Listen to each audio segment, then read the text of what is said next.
Bonjour à vous, ici Mom. On se retrouve aujourd'hui pour un nouveau format. Ce qu'il y a, c'est que depuis quelques mois, je suis un nouveau YouTuber spécialisé dans le métal qui s'appelle la Collection Métal. Et sa particularité, c'est qu'il parle beaucoup de power metal, un genre dont je suis très friand. Vraiment, c'est à la cool, tranquille, et moi ça me fait beaucoup plaisir, en plus de parler de style et d'albums que je connais très bien. Et dernièrement, il a fait un format où il a parlé de son rapport au groupe Gorgoroth. Et je trouvais ça intéressant de revenir sur un groupe par les achats, les découvertes et tout ce qu'il y a autour de très personnel finalement. Donc voilà, la collection métal, il est plus orienté power metal et il s'est dirigé vers le black metal. C'est vrai que moi j'étais plus power metal aussi, mais je me suis dirigé vers le death metal. Et donc pour lancer ce format que j'assume être inspiré de la collection métal, j'ai choisi un groupe qui a véritablement lancé un style. Alors il y en a qui vont dire c'est death ou c'est cynique. Non, vous allez voir, je suis plus surprenant que ça quand même. Enfin pas tant que ça parce que quand je vous dévoilerai le groupe, vous vous direz ah bah oui c'est évident, Mom il parle de ça depuis des années. Mais sachez que je peux faire ce format avec d'autres groupes. Donc si jamais ça vous intéresse, n'hésitez pas à le dire en commentaire, je pourrais faire d'autres vidéos comme ça. Avant d'aller plus loin, je vous rappelle, le like, le partage, l'abonnement, ça donne de la force, ça permet à la chaîne de gagner en popularité et j'avoue que c'est quand même assez valorisant. Ça permet de se dire qu'on n'a pas fait tout ça pour des prunes. Donc voilà, je compte sur vous, j'en dis pas plus, et je rappelle aussi qu'à mon roman Les Litanies de l'Acier, roman Heroic Fantasy, tous les liens sont dans la description.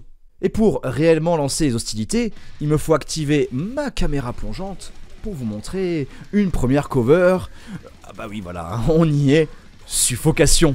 Alors c'est vrai que Suffocation, j'en ai beaucoup parlé, puisque j'ai pu évoquer notamment l'histoire du groupe, avec le deuxième album dont on parlera plus tard. Mais c'est vrai que finalement mon rapport au groupe, on est passé assez vite dessus. Alors là on commence avec Hymns from the Apocrypha, qui est l'album sorti en 2023.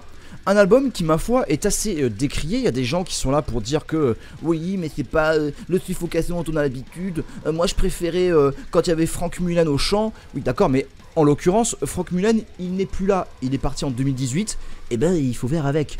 Et surtout que là le nouveau chanteur que nous avons dans Suffocation, et ben ma foi Ricky Myers fait extrêmement bien le travail. Si tu regardes les vidéos live, il a une très bonne posture, une très bonne technique vocale, il sait faire bouger la foule. Donc honnêtement, on peut regretter Frank Mulan parce qu'il y a eu un apport historique dans toute la scène death metal, mais toujours est-il que Ricky Myers fait complètement le job. Et donc effectivement on commence avec ce Hymns from the Apocrypha parce que finalement c'est le premier album de Suffocation que j'ai eu, et oui, premier album physique qui m'a été offert l'année dernière. Mais justement ça me permet déjà de remettre en avant cet album qu'on va pouvoir un peu chroniquer rapidement avec ce format vinyle caramel, splatter, voilà, petit côté un peu gourmand dans cet objet. Donc c'est vrai que ce Hymns of the Apocrypha qui est assez décrié, moi je comprends pas parce que si tu prends des morceaux comme Perpetual Deception, ça sonne comme du Pierce from Within, y a aucun problème avec ça. Seraphim Enslavement, c'est hyper puissant, c'est hyper engageant aussi, enfin il y a une grande diversité dans Suffocation et ça se retrouve dans cet album là. Et je pense aussi à Embrace the Suffering. Le nom Embrace the Suffering, t'as envie de le chanter quoi. Embrace the Suffering. Tu vois, ça sonne suffo quoi. Donc vraiment, ce Hymns from the Apocrypha, il pourrait très bien se glisser entre un Bringing the Spawn et un Pierce from Within, que ça ne dénoterait pas. En plus, je l'avais déjà dit, mais à la fin, nous avons Ignorant Deprivation, qui est en fait un morceau de Bringing the Spawn. Parce que très régulièrement, en fait, Suffocation réenregistre des morceaux de leurs anciens albums dans leurs nouveaux. Donc, Suffocation, c'est un groupe que tu découvres assez vite quand tu te lances dans le death metal. Comme j'expliquais en présentant la collection metal, lui comme moi, on apprécie le power. Voilà, le power metal, c'est un genre avec lequel on a grandi, j'ai envie de dire, on a été biberonné au power metal. C'est un genre, en fait, le power metal qui est assez engageant pour des personnes qui ne connaissent pas, on va dire, les modes dans le métal. Et j'assume complètement, C'est-à-dire, quand tu es un peu novice en la matière, eh bien le power metal va pouvoir t'apporter ce côté speed avec des tempos parfois un peu élevés, tout en ayant une bonne charge mélodique, des solos qui mettent bien, et des voix de beaux gosses ou de belles gosses. Le power metal a ce potentiel d'attraction qui n'est pas à négliger. Surtout que si tu évolues de proche en proche avec le power metal, tu peux assez vite arriver au speed mélodique, voire au speed tout court, et même au thrash metal, en fait en remontant jusqu'à la racine. puisque vous n'êtes pas sans savoir que, notamment le power metal allemand, Gamma Ray et compagnie, bah, si tu remontes toujours plus loin, leur première démo, ça sonnait très thrash metal parfois. Le problème du power metal, c'est que c'est un genre qui est assez limité et qui tombe assez vite dans ses propres gimmicks. C'est-à-dire, voilà, avec, comme je dis, ce tempo élevé, enfin, tu prends Sonata Arctica, c'est toujours la même rythmique hein, sur Ecliptica. Et donc, si tu veux vraiment aller plus loin, bah, il faut assez vite sortir du power metal. C'est pour ça par exemple que Maxwell notamment, et même la collection metal, se dirige vers le black metal. Parce que finalement le black metal, il y a quand même beaucoup de synthé, beaucoup d'ambiance. Et puis il y a des groupes qui permettent de faire la jonction entre le côté mélodique du power et le côté atmosphérique du black. Je pense notamment à Dimmu Borgir ou Cradle of Filth. Alors les puristes diront que c'est pas du vrai black metal, on s'en fout. Dimmu Borgir, il y a cet appel symphonique qui est quand même très présent et qui permet justement de facilement adhérer au code du black metal si tu viens du power. Je pense aussi à Summoning, avec ses ambiances épiques, médiévales, qui font un pont formidable avec le power mélodique. Eh, vous me connaissez, c'est Mom du montage. Il y a un groupe que j'ai oublié d'évoquer quand je parlais des ponts entre power et black metal, mais évidemment c'est Emperor, Anthems to the Waking at Dusk. Il y a un côté vraiment prenant dans les ambiances symphoniques, il y a vraiment quelque chose de plus puissant que toi, quelque chose de résolument power dans cet album d'Emperor. Et pareil, c'est pas surprenant que beaucoup de personnes adeptes de power metal apprécient cet album d'Emperor. Et moi, dans mon cas, les ambiances, c'est pas ce qui me parle le plus. Moi, ce qui me parle le plus, c'est la technicité, la virtuosité, le fait que ça t'en mette plein les oreilles en termes de batterie, de basse, de guitare. Et donc, moi, forcément, je me suis dirigé vers autre chose que le power, vers plus de technicité. Et pour ça, ben, le thrash technique, puis forcément le death technique, hein, athéiste et compagnie. Donc en découvrant le death metal, bah voilà, avec Death, Athéiste, Pestilence, Cynic aussi, j'avais aussi découvert Decrepit Birth. Tiens, Decrepit Birth, si tu vois la cover que je vais mettre là, ça ressemble beaucoup à du Suffocation. Bah oui, Decrepit Birth, c'est du Brutal Tech, qui s'est beaucoup inspiré de Suffocation, de Cryptopsy, tout ça. Mais la première fois que j'ai écouté Suffocation, bah, j'ai pas compris. Mais c'est exactement comme Cannibal Corpse. La première fois que j'ai écouté ça, j'avais 15 ans, ça m'avait terrifié. Donc là, pour Suffocation, j'avais 19-20 ans. Bah, j'étais là à me dire, ouais, c'est sympa musicalement, instrumentalement, mais au niveau de la voix, moi je piche pas, je vois pas quel est l'intérêt. Et finalement, je trouve que ce Hymns from the Apocrypha, il peut très bien t'attirer si tu n'es pas adepte de Suffocation ou de Brutal Death, parce qu'on a un son finalement qui est assez lisible, assez clair, on pourrait dire assez moderne, mais sans être clinquant, on pourrait dire artificiel. Vraiment, ce son de Suffocation, tu compares avec As Gomorrah Burns de Cryptopsy, qui est aussi un groupe majeur du brutal des années 90. Enfin, tu vois la différence, hein. As Gomorrah Burns, Cryptopsy, on n'a pas cette science du groove lancinant, des breaks qui amènent à une accélération, voire à un ralentissement typique de Suffocation.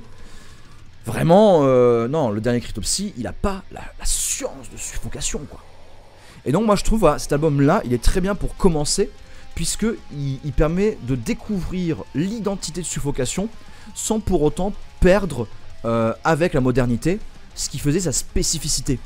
Parce que ce qu'il faut bien comprendre, c'est que Suffocation, c'est un groupe majeur, un groupe qui a posé les bases. Donc ok, on a Cannibal Corpse, Morbid Angel qui était là un peu en premier, hein, en figure de proue, mais Suffocation, leur première EP, qui est Human Waste, sorti en 90. 1990, qui était une grande année pour le death metal, mais là, Suffocation en 1990, ils imposent vraiment quelque chose d'assez décisif pour le reste de la scène. Et ça se confirme avec leur premier album dont on parlera plus tard. Mais voilà, Suffocation c'est historique, il y a un avant et un après. C'est pour ça que certains regrettent l'absence de Frank Mullen dans le dernier album, parce que Frank Mullen avait vraiment un growl qui a fait des émules. Il y en a qui ont imité le growl de Frank Mullen. Mais il n'y a pas que ça, il y a aussi le batteur qu'on verra plus tard, mais le batteur initial de Suffocation, pareil, il a amené un groove, une manière de construire la brutalité, que même si tu prends d'autres groupes similaires à Suffocation, bah, tu ne vas pas retrouver cette gourmandise si particulière. Parce qu'il faut bien comprendre que Suffocation, c'est un groupe de l'état de New York, et il y a une inspiration hardcore de New York. Il y a une manière de rompre les dynamiques des morceaux qui est typique du punk hardcore. Et ça va ajouter quelque chose dans le groupe que tu ne retrouves pas ailleurs. Mais ça, tout ce que je te dis là, bah, la première fois que j'ai écouté, j'ai rien compris. Mais bon, on était en 2011-2012, je connaissais rien du death metal. Et donc, c'est vraiment en 2017-2018 que là, j'ai commencé à me dire, ok, il Maintenant j'ai un peu roulé ma bosse. En 2017-2018, j'avais déjà écouté Beyond Creation, ça j'avais découvert en 2016. Monstrosity que j'ai beaucoup écouté en 2013-2014.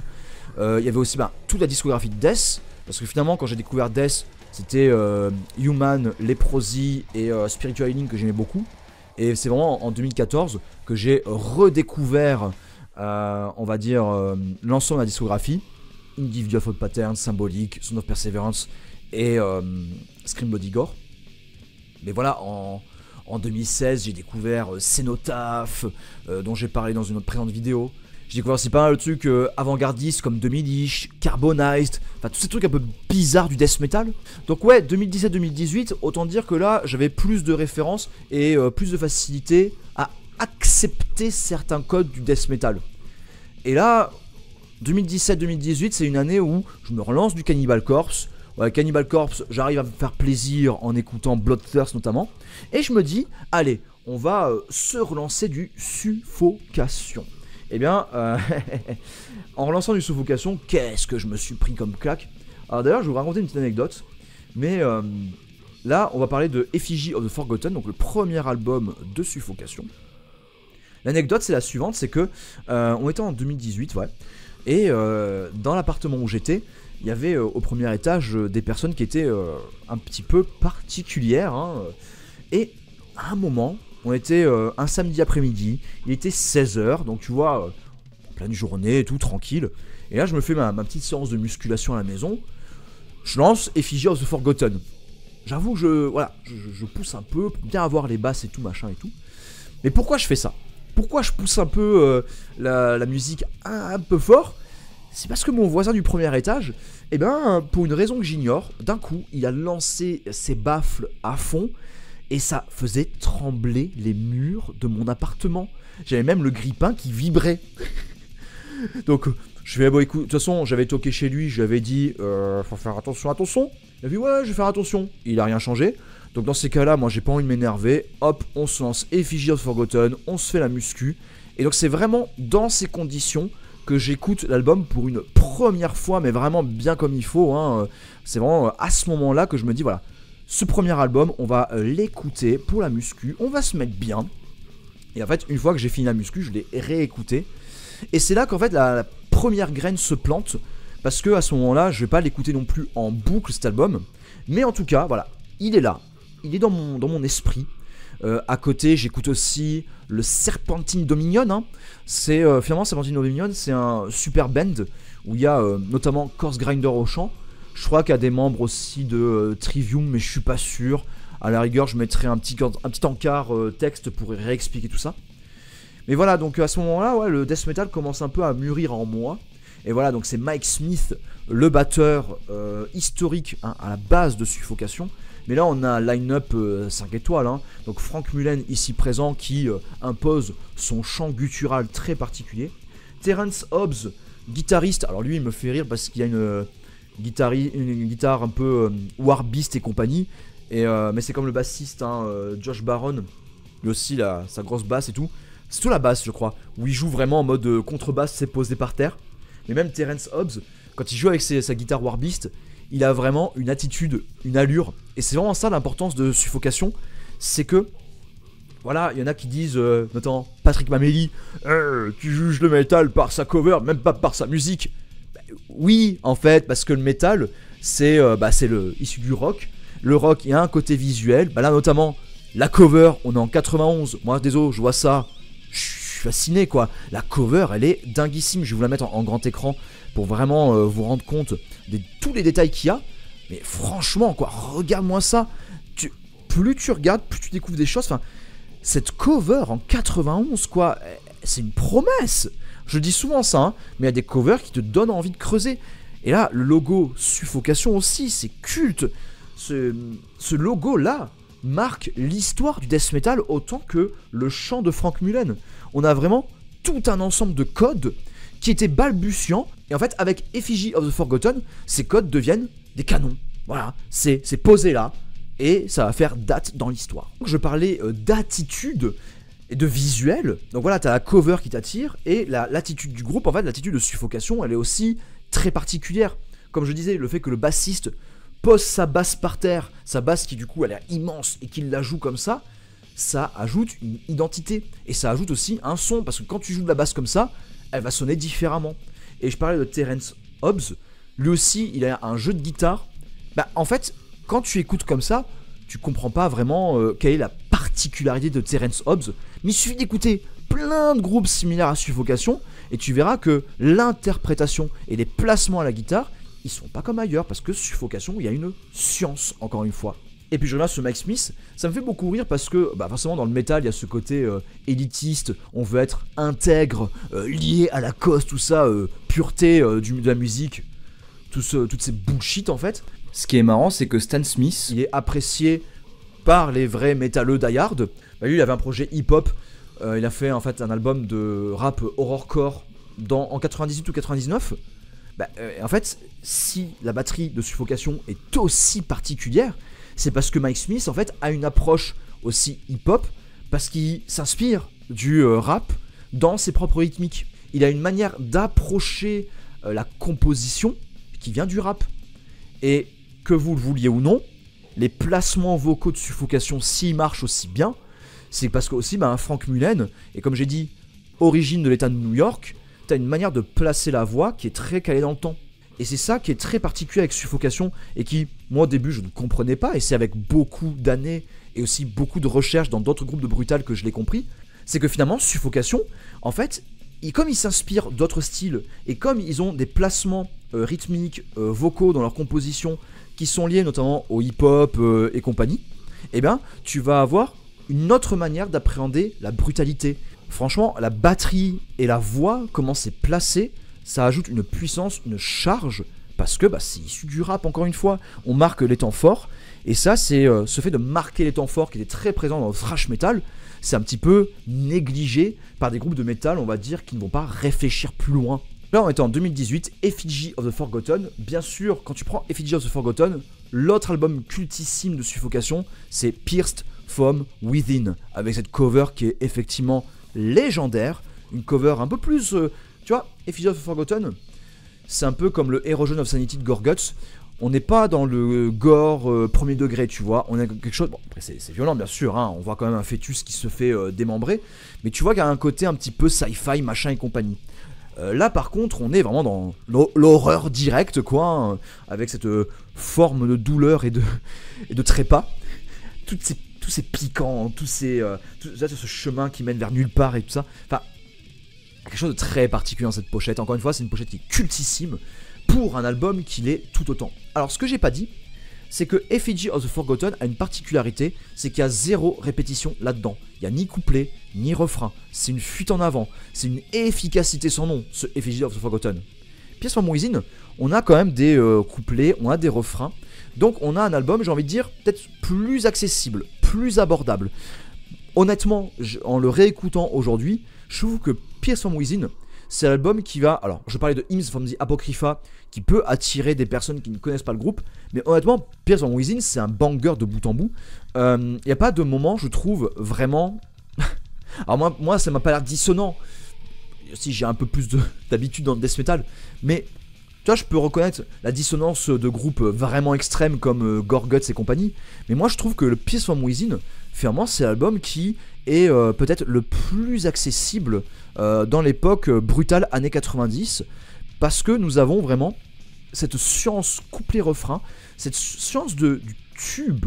Vraiment, il y a des parties dans ce Pierced from Within, c'est pas étonnant que ça marche en live. C'est taillé pour le live, ça. C'est taillé dans le genre brutal death pour t'enjailler. Encore une fois, c'est que c'est quelque chose qui est peut-être un petit peu surprenant, mais moi, Suffocation, c'est un groupe que je trouve divertissant, qui fait du bien, qui fait plaisir, qui délasse, qui détend. Et c'est vrai que Suffocation, même dans leur posture scénique, il n'y a pas ce côté tough guy, on est là pour jouer l'authenticité métal. Non, ils sont juste là pour te mettre bien. Pour te mettre bien aussi au niveau exigence technique. Parce que là, on a parlé du coup de Pierced from Within. Effigy of the Forgotten, c'est les deux albums que j'ai vraiment... tu vois, ils ont planté leur grain en 2018. Et après, ce qui se passait, c'est que, tu vois, 2019, je réécoute un petit peu, parce qu'en 2019, je découvre aussi Dying Fetus, Dying Fetus qui s'inspire beaucoup de Suffocation. Je veux dire, t'as pas Suffocation, t'as pas Dying Fetus. C'est à peu près la même chose. Dying Fetus, il y a un côté hardcore new-yorkais dans leur justement deathcore. Bah, ça vient de Suffocation, ni plus ni moins. Bah, vraiment le death metal, bah, de toute façon 2019 c'est là où j'ai vraiment lancé les PPCM, petite promenade côté mort sur YouTube. Donc là vraiment le death metal, je suis bien dedans et tout. Donc là je me réécoute du Suffo, mais je suis à fond. Et là vraiment l'album décisif, déterminant, c'est Live in North America. Donc la cover, elle vaut ce qu'elle vaut. Je la trouve pas terrible, surtout quand on voit en fait les bangers qu'on a eu et qu'on a encore avec les albums récents. Mais ce Live in North America en réalité, je vous disais, Hymns of the Apocrypha, t'as pas l'habitude de Suffo, tu peux te lancer dedans, c'est pas mal. Peace from Within, c'est que des tubes, tu peux y aller, y a pas de souci. Non, honnêtement, s'il y a un seul album à avoir de Suffocation, parce que voilà, t'as pas envie d'avoir 6 albums du même groupe, ce que je peux comprendre, voilà, t'en as un à prendre, c'est celui-là. Parce que ce que nous avons là, c'est un live album. Mais quel live album, bon sang mes aïeux, ça c'est incroyable. Donc, enregistré en octobre, le 22 octobre 2018, c'est le dernier concert de Frank Mullen. Donc là, ça commence avec Thrones of Blood, mais ça commence surtout avec 20 secondes de I love you guys, ok, we're going to do this. Là, avec sa voix claire, un peu comme Schuldiner qui parle à la foule, et d'un coup, ça me fait beaucoup trop rire. Et en fait, cet album est sorti en 2021. En 2021, moi j'écoute ça, c'est un enchantement. En gros, tu as les meilleurs tubes de Suffocation, tu as vraiment accès aux morceaux les plus ramasse-dents, les morceaux les plus efficaces. Et je parlais du fait que Suffocation, c'est aussi la science, de la technicité, tu vois. Cet album-là, tous les morceaux que tu as là, déjà ils sont joués au clic, ils sont joués au métronome, c'est hyper tight, c'est hyper précis. Mais ce jour-là, ils étaient en feu. Vraiment, ça joue plus rapide, ça joue tellement précis. Et les breaks, alors quand tu connais notamment Thrones of Blood, Effigy of the Forgotten, Peace from Within, ces morceaux-là, ouais, je les connais bien. Mais Liege of Inferacity, Breeding the Spawn, quand tu connais ces morceaux-là, et que tu vois comment ils les jouent en live, tu te dis mais qu'est-ce qu'ils ont pris ce jour-là? C'est dinguissime. Toutes les gourmandises sont présentes, mais puissance 10. Et vraiment, cet album-là, c'est tellement efficace, c'est tellement prenant. Quand j'ai écouté ça, je fais ah ouais, ok. Donc on est là avec Suffocation. Ok. Et donc j'ai encore plus creusé. J'ai réécouté Peace from Within, Effigy of the Forgotten. Après ça, j'ai écouté aussi Breeding the Spawn, qui est un peu le mal-aimé de Suffocation. Et j'ai remarqué que finalement, il s'est fait réhabiliter. Moi, j'ai souvenir qu'à une époque, cet album-là, il dépassait pas les 4 sur 10. Parfois, il avait 5 sur 10, mais pas plus. Parce que les gens disaient un son de merde et compagnie. Ça, c'est à cause du label, j'ai déjà raconté l'histoire. Mais c'est comme Malevolent Creation. En fait, il y a des groupes comme ça de death metal qui ont commencé à enregistrer au Morrisound. Le problème, c'est que le Morrisound, ça coûte cher, forcément. Pour avoir un bon son, faut payer. Et le label à l'époque, non, tu vas pas aller dans ce studio, on va trouver un autre studio moins cher. Ah, mais l'autre studio moins cher, il ne sait pas faire sonner du death metal. Mais là, Breeding the Spawn, l'avantage qu'on a, c'est qu'aujourd'hui, nous avons des rééditions de Breeding the Spawn. Là, cette réédition est 2016. Mais je crois qu'on a des rééditions plus récentes. Et donc, l'avantage de ces rééditions-là, c'est que, notamment en vinyle, là honnêtement, je vous conseille de prendre Breeding the Spawn en vinyle. Parce que, en réalité, le son vinyle va un petit peu améliorer le son original. Moi, j'avais souvenir comme ça. Bon, après, c'est aussi les MP3 que j'avais qui étaient pas foufou. Mais Breeding the Spawn 93, Roots Bloody Roots, j'ai envie de te dire. Le son est vraiment cracra. Alors, les compos, elles sont hallucinantes. Et vraiment, le fait de l'avoir en vinyle, il y a un son de meilleure qualité, un son mieux défini, même si, je vais pas vous le cacher, au moment de Epitaph of the Credulous, et ça sent encore plus dans Prelude to Repulsion, on sent que le son, il y a une petite différence. Peut-être que c'est les remasters aussi qui, voilà, ils n'ont pas pu faire non plus des miracles. En fait, ce qu'il faudrait, c'est qu'ils le réenregistrent, comme Cavalera Conspiracy qui a réenregistré Morbid Visions, qui est incroyable, Morbid Visions, j'en remets une couche. D'ailleurs, là, en le réécoutant, je me suis aperçu que tous les morceaux de Morbid Visions se font suite. En fait, c'est un seul morceau de bout en bout, c'est incroyable. Mais en fait, Breeding the Spawn, s'il le réenregistrait, oh, ce serait incroyable. Alors, en plus, la cover de Breeding the Spawn. Moi, voilà, cette cover, elle me donnait envie de l'aimer. Même si, voilà, le son était cracra, moi, je voulais aimer ça, parce que même les compos. Déjà, le Breeding the Spawn, incroyable. Ignorant Deprivation, qui est repris dans Hymns of the Apocrypha, incroyable aussi. Moi j'aime beaucoup aussi Anomalistic Offerings, très puissant. Epitaph of the Credulous. Enfin, c'est un album, tu l'écoutes, tu dis mais c'est évident en fait. Toutes les compos font sens. Il n'y en a pas un à jeter. Et ça, j'ai envie de dire, c'est la science de Suffocation. C'est que chaque album fonctionne super bien. Et c'est pour ça que j'ai un peu plus de mal avec toute la période avec l'éponyme Suffocation et Pinnacle of Bedlam. J'ai un peu de mal avec ces albums qui perdent cette efficacité. Je reviens ici, le live album. Ce qui est intéressant avec ce disque, c'est le seul disque que j'ai qui est un 45 tours. Je voudrais vous partager mes idées à ce sujet et j'aimerais bien avoir votre avis en commentaire. C'est qu'en fait, bon, 33 tours, forcément, le disque tourne moins vite. Donc, sur un 33 tours, tu mets plus de musique, mais peut-être de moins bonne qualité. Là, on est sur du 45 tours, donc on a deux vinyles, recto verso, évidemment. Si tu étais en 33 tours, je ne pense pas que tu aurais deux vinyles recto verso, mais un vinyle recto verso et un vinyle recto. Je pense qu'il y a de ça. Mais aussi, je pense, sincèrement, comme en 45 tours, le disque tourne plus vite, et ben tu mets moins de musique, mais peut-être de meilleure qualité. Donc dites-moi si je me trompe, est-ce que le fait que ce disque tourne en 45 tours, c'est pour une meilleure qualité de son? J'en sais rien, j'avoue que en termes de vinyle, je découvre un petit peu.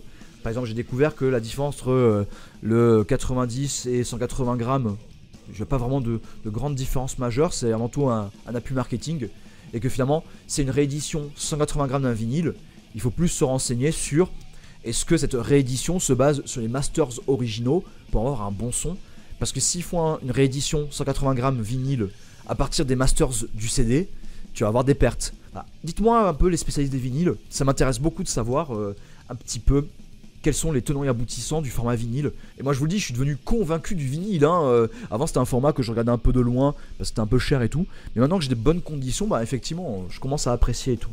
Et là, pour terminer notre tour d'horizon de Suffocation, il me faut parler de l'album que j'arbore en t-shirt très souvent, Souls to Deny. Alors vraiment, cet album-là pour moi, il est très important, très important. Donc là, nous sommes en 2022. J'ai, on va dire, fini une année scolaire qui était très exigeante. Et on est en septembre-octobre 2022, je commence une année scolaire qui s'annonce tout aussi exigeante, mais pour d'autres raisons. Et là, je me dis, allez, on va se remettre un petit coup de Suffocation.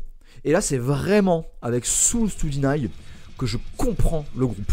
Et c'est vraiment là que tu vois la graine qui a germé au fur et à mesure et qui est là, la plante a poussé et tout. Là, la plante a vraiment fleuri avec Souls to Deny. C'est clairement, dans mon parcours musical, l'album de Suffo le plus important. Même si on a vu tout à l'heure que Effigy of the Forgotten et Pierce from Within, ils étaient là en 2018 au bon moment pour que la graine soit plantée.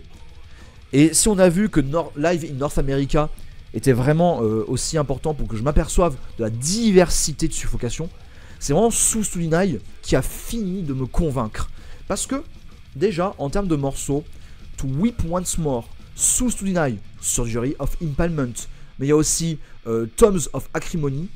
Ces trois morceaux-là, vraiment, c'est décisif. Là, Souls to Deny, franchement, mais rien que... Bon, le début, il est hyper effrayant, il y a vraiment des cris déchirants et tout, c'est... Moi, je suis pas trop adepte de cette violence crue, et j'avoue que c'est toujours une épreuve, parce que ça me fait vraiment... ça me resserre un petit peu comme ça me met mal à l'aise. Je pense que c'est un peu aussi le but du Brutal Death, hein, de provoquer ce genre d'émotion. Mais quand ça commence, Souls to Deny, la rythmique, et après, une fois qu'il a fini le refrain, To Desire, et puis hop, c'est parti. Oh, vraiment, ça c'est... un album mais qui pour moi est essentiel dans mon parcours. Et la cover, on va se mettre la dual cam comme ça, hein. En fait, regardez, je suis pas loin, je suis toujours là, hein. Regardez, coucou. Vraiment cette cover, tous ces détails. En fait, c'est le genre de cover, encore une fois, les visuels, et Mamélie, il ferait mieux de se taire quand il dit on écoute la musique, on n'est pas là pour les visuels, donc on peut utiliser l'intelligence artificielle. Ça a une identité folle, ça a une gueule incroyable. Moi, je vois ça, je veux aimer cet album. C'est exactement comme le Morbid Angel, hein, le Gateways to Annihilation. La cover que je vais mettre en haut, au-dessus, Gateways to Annihilation. Moi, la cover de Gateways to Annihilation, ça me donne envie d'aimer le groupe, ça me donne envie d'aimer l'album. Même si le disque a me demandé plusieurs efforts, je m'en fous. Une cover pareille, elle m'appelle. Elle veut que j'aime cet album. Elle est là pour dire viens, viens mom, viens à moi, que je te déchire, que je t'écorche. Donc là, je vais faire un petit hop là. Voilà, on va sortir le vinyle avec douceur et délicatesse. Hein, le tendre violent, vous savez. Voilà, ce beau splatter édition collector. Hein, j'avoue, je flex un peu. Mais bon, je sais que vous appréciez un peu ce genre d'objet et tout ça, donc je vous les mets un petit peu en avant. Mais ouais, cette cover là, moi, elle m'appelle. Cette cover, elle me donne envie d'aimer l'album. C'est très important. La cover, c'est ce qui fait l'identité du groupe. C'est comme ça que tu découvres une musique. Tu la découvres par le visuel. Et encore une fois, l'intelligence artificielle, le problème, c'est qu'il n'y a pas d'identité. Donc ce serait dommage qu'une musique qui insiste beaucoup sur son identité, sur sa spécificité, perde ses visuels. Susudinai, tu vois, c'est aussi la cover des Creepburst. Je la remets ici. Les Creepburst, Diminishing Between Worlds, on est sur à peu près le même style visuel. Ça parle, c'est fait pour, ça attire. Et en plus, ce visuel, forcément, on le retrouve après en 2023 sur Hymns of the Apocrypha. Alors, c'est pas le même illustrateur, mais franchement, je vous les mets ici côte à côte. Enfin, c'est quand même très proche, on va pas se mentir. Hein. Si je vous mets ces deux albums côte à côte, on a quelque chose d'assez similaire. Cette cohorte de personnes, ces âmes damnées qui vont vers une structure cyclopéenne ancestrale, on la retrouve ici, hein, avec justement cette structure particulière. On a l'impression de voir des jambes, mais en fait c'est des os, et on a encore cette structure ici qui se fait aspirer par le trou noir. Là, il y a vraiment un côté Morbid Angel, Gateways to Annihilation qui moi me parle beaucoup. Voilà, Susudinai, à l'époque j'ai découvert ça en 2022. En plus, il y a des réseaux qui se font, qui sont très personnels, mais à ce moment-là, je me dis, allez, je vais me lancer dans Final Fantasy VI, parce qu'il y avait le Pixel Remaster. Et il faut bien comprendre que moi, je suis fan de FF. Final Fantasy, c'est une saga qui m'a accompagné tout au long de ma vie. J'ai découvert ça avec Final Fantasy VII, mais même avant en fait, j'avais Mystic Quest Legend, Final Fantasy Mystic Quest, hein, qui est un RPG sur Super Nintendo pour débutants. Et même Secret of Mana, finalement la série Mana, c'est un spin-off de Final Fantasy. Je veux dire, le Seiken Densetsu 1, le premier Mystic Quest sur Game Boy, c'était Seiken Densetsu 1, c'était un Final Fantasy Gaiden. Il s'appelle d'ailleurs comme ça, Final Fantasy Gaiden. Ça veut dire Final Fantasy en dehors des canons. Donc voilà, Final Fantasy 7, le 8, le 9, le 10 j'ai moins aimé. Après j'ai découvert le 4, le 5 j'ai beaucoup aimé, sur le 4 en particulier. Le 12 c'est un jeu que j'aime beaucoup aussi. Enfin bref, Final Fantasy c'est une saga qui m'a accompagné.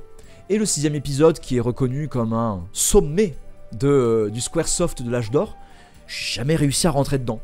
Et donc en 2022, voilà, octobre 2022, ma mère m'offre Final Fantasy VI Pixel Remaster sur Steam. Et donc à ce moment-là, je suis dans Susudinai, Final Fantasy VI. Et par conséquent, il y a un lien qui se forme. D'un côté, j'ai mon goût pour Suffocation qui éclot. Vraiment là, je comprends le groupe, je suis acquis à la cause. Et à côté de ça, je découvre Final Fantasy VI dans un écran magnifique. Vraiment, les Pixel Remaster, ils sont... Oh, Chief Kiss. Je rentre dans Final Fantasy VI. Le World of Ruin, c'est vraiment dinguissime comme ambiance. Avec des musiques notamment... Ah, je mettrai un extrait du Searching for Friends. C'est une musique, mais qui... Pouah, directement dans le kokoro. Tu vois, j'ai pas grandi avec FF6. Et pourtant, ce morceau... J'ai eu l'impression d'écouter un titre que je n'avais pas eu dans les oreilles depuis mes 5 ans. Alors que c'est impossible, j'ai jamais joué à Final Fantasy VI, c'était impossible.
Mais vraiment, ça m'a fait un plaisir incroyable. Et donc comme Final Fantasy VI a autant marqué mon esprit, et qu'en même temps j'avais Suffocation qui était là pour me marquer à tout jamais, eh bien vous comprenez que Suffocation c'est devenu un groupe du cœur, un groupe du plaisir. Et en fait il faut bien comprendre une chose, et c'est sur ça que je conclurai la vidéo, c'est que il y en a qui demandent mais pourquoi les métalleux, et pourquoi Mom aussi en particulier, à parler des mêmes albums, des mêmes groupes et compagnie. C'est parce que moi en particulier, j'ai un rapport sensoriel et affectif avec beaucoup d'événements de ma vie. Et ce rapport sensoriel affectif prend appui sur toutes les œuvres que je vais découvrir. Quand j'étais plus jeune, c'était des jeux vidéo.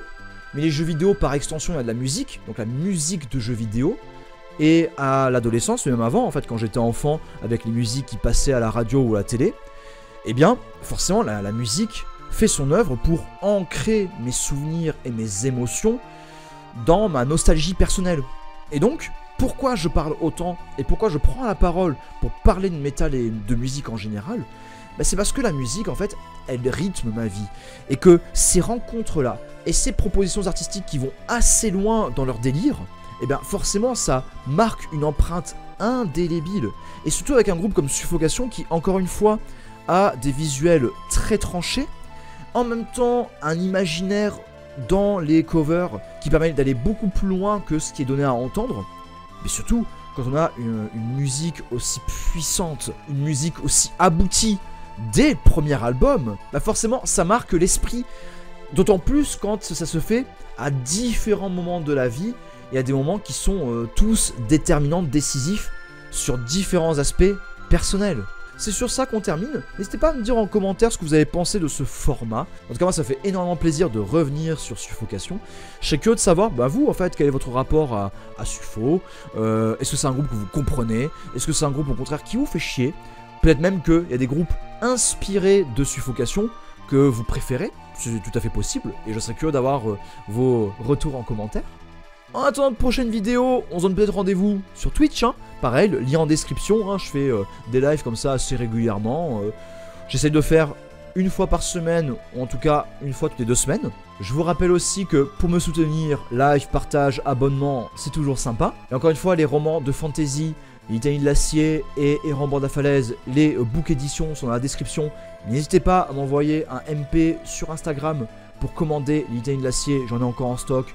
Comme ça je peux vous faire dédicace et je peux vous mettre le petit sticker exclusif. En attendant de prochaine vidéo, prenez soin de vous, prenez soin des autres. Ciao ciao.